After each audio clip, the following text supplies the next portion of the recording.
రైతులకు సంబంధించిన ధాన్యం గురించి అడిగినారని ఆ డ్రైవర్ను తొలగించాము అని చెప్పే మాట అవాస్తవము. అతను ఆర్టీసీ నేరుగా ఉద్యోగి కాదు, హైర్ బస్సుకు సంబంధించిన ఉద్యోగి.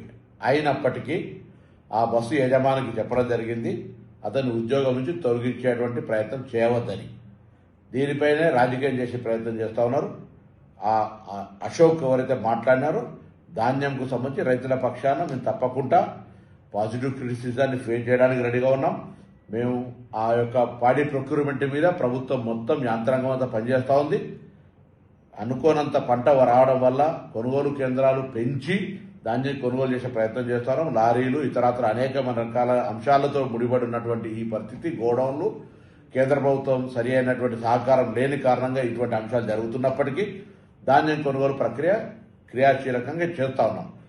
ఆ సందర్భంగా ఆ అశోక్ అనే వ్యక్తి డ్రైవర్ ప్రైవేట్ హైర్ బస్సుకు సంబంధించిన వ్యక్తి మాట్లాడితే దాన్ని స్వాగతించడం తప్ప ఎక్కడ మేము సంస్థ పట్ల ఎవరు కూడా మా యాజమాన్యం అటువంటి చర్య తీసుకోమని అతన్ని చెప్పలేదు.